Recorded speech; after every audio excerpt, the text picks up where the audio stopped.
Hi, this is Leslie Josel, academic and parenting coach of Order Out of Chaos, and you are watching another episode of Lessons with Leslie. How many of you have a student at home who, when they walk in the door, their stuff goes everywhere? Their phone is in one room, their homework for the night is in another room, their gym clothes are, I don't even know if you can find the gym clothes. Every student needs a launching pad. And what that means is there's one place in your house.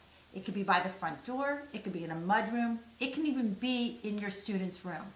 But they need one place where everything that goes in and out of the house, that's theirs, goes. So when they come home and the homework's done, it goes in the launching pad. If they have gym the next day and need shorts, goes in the launching pad.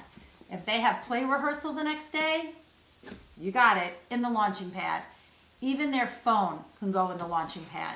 This way, rule of thumb, if there's only one place to find things, we're going to remember where it is. So create a launching pad for each one of your kids, and hopefully they'll stay organized.